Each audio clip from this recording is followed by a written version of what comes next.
नागा सन्यासी जीवन इतना आसान नहीं होता है कि जितना दूर से देखने में लोगों को लगता है। एक कठोर तपस्या के बाद एक नागा सन्यासी बनते हैं और वो सीधा भगवान शिव से उनका सीधा मिलन रहता है, भगवान शिव की तपस्या में लीन रहते हैं। इसी तरह से धुनी रमाई जाती है और धुनी रमाने के बाद जो नागा सन्यासी हैं वो लगातार अपनी कठोर तपस्या में लगे रहते हैं। हमारे साथ इस वक्त महंत हरीश गिरी जी महाराज मौजूद हैं, उनसे बात करते हैं। महाराज जी, आपका बहुत बहुत स्वागत है। सबसे पहला सवाल तो यही है, जैसा मैंने जिक्र किया कि एक नागा सन्यासी का जीवन इतना आसान नहीं होता जितना दूर से देखने में लोगों को लगता है। ऐसा है, गजाननं भूतगणं कपिशंभुप्रचारो मां सुखम सुखविनाशनम नमामि वेंकटेश्वर पाद पंकजम। सिद्ध गणेश भगवान की जय, संत समाज की जय, भक्त भगवान की जय। सुनो, संत जीवन क्या होता है? संत जीवन एक अद्भुत माया है। क्या है ये? गृहस्थी संसारी से परे जीवन है।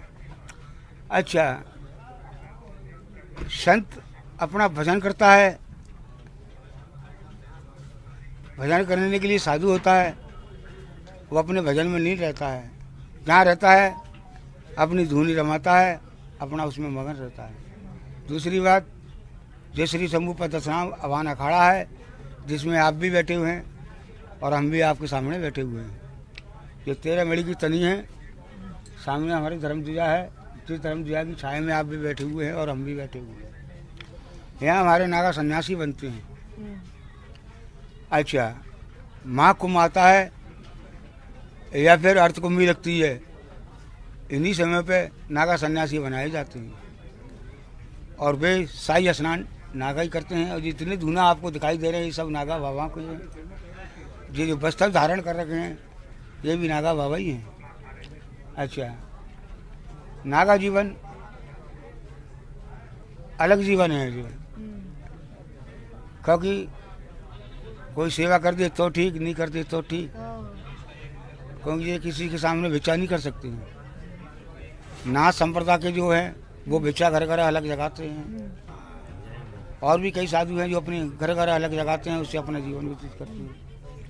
और नागा सन्यासी जो है अपने स्थान पर रहता है, आकाश वृत्ति रहता है। आकाश वृत्ति जो उसको प्राप्त हो उसी से अपना गुजारा करता है, आने वाले संस्कार की सेवा करता है। अच्छा महन जी, एक चीज़ बताइए, नागा सन्यासी कैसे बनते हैं, किस तरह से नागा सन्यासी बनाए जाते हैं? नागा सन्यासी तो बहुत बाद में बनता है। उससे पहले उसको ब्रह्मचारी का रूप धारण करना पड़ता है। उसके बाद उसको महापुरुष बनाया जाता है। महापुरुष में उसको जो है पंचगुरु धारण कराए जाते हैं। पंचगुरु धारण कराने के बाद जब वो महापुरुष हो जाता है, और महापुरुष के बाद उसका फिर संस्कार होता है। महाकुंभ में संस्कार होता है।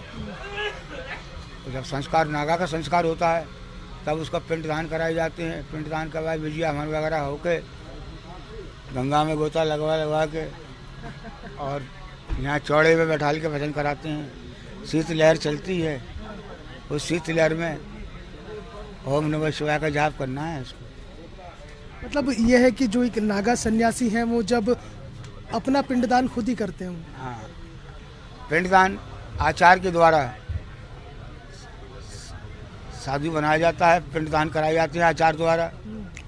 अपना भी पिंडदान कराना पड़ता है, जिससे कि जीते जी संसार के लिए मरा हुआ साधु होता है। मरा हुए साधु को आचार उसको अपना एक ब्राह्मण का रूप दे के और फिर उसको संन्यास धारण कराते हैं। संन्यास धारण कराने के बाद फिर धर्मध्वजा के नीचे जब झटका लगता है तब वो नागा कहलाया जाता है। उससे पहले वो नागा नहीं बन सकता है। नागा हमारी सनातन धर्म की जो धर्मध्वजा है इसी के नीचे नागा बनता है। नागा के नीचे, बगैर धर्मध्वजा के नीचे नागा नहीं हो सकता है। हाँ, नागा धर्मध्वजा के नीचे ही बनाया जाता है इसको। एक नागा सन्यासी के लिए भगवान शिव की तपस्या रहती है, और आप कहा जाता है कि जो नागा सन्यासी हैं वो सीधा भगवान शिव से उनका लीन रहते हैं। तो एक नागा सन्यासी के लिए भगवान शिव बड़े या माँ बड़ी? ऐसा है, आपने पूछा कि भगवान बड़े या माँ बड़ी, तो माँ बाप से तो ये शरीर रचा है, समझने की जरूरत है। माता पिता कौन है? जिन्होंने इस शरीर की रचना रची थी। गुरु क्या है, आचार क्या है, उन्होंने एक गुरु ने मंत्र दे के भोलेनाथ का समूह उपासक हो गए। समूह दल है हमारा, हम समूह दल के सन्यासी बाबा हैं। गणेश भगवान का अखाड़ा है जिसको आह्वान अखाड़ा कहते हैं, जिसमें आप बैठे हुए आह्वान अखाड़े के अंदर। एक मिनट जरा इनको तिलक करते हैं। करते रहिए, आप तिलक करते रहिए। ये देखिए तिलक की परंपरा है, जो यहाँ पर श्रद्धालु आते हैं वो आशीर्वाद लेने के लिए पहुँचते हैं, उनका तिलक किया जाता है और यहाँ से आशीर्वाद दिया जाता है। जी,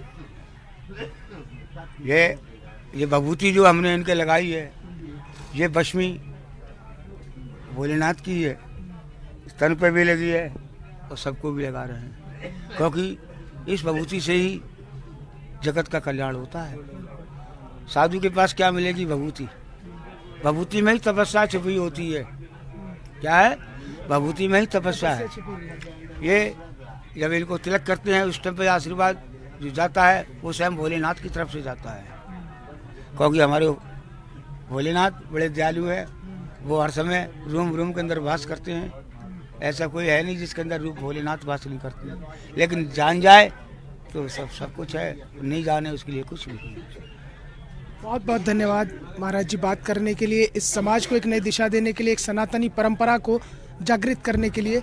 हमारे साथ महंत हरीश गिरी जी महाराज थे, जिन्होंने विस्तार से बताया कि एक नागा सन्यासी किस तरह से बनते हैं और उसके बाद में एक नागा सन्यासी का जीवन बिल्कुल उसी तरह से होता है जैसे एक मृत व्यक्ति का होता है, क्योंकि उनका पिंडदान इनके जीते जी हो जाता है और फिर इन्हें संसार से कोई मोह माया नहीं रहती है।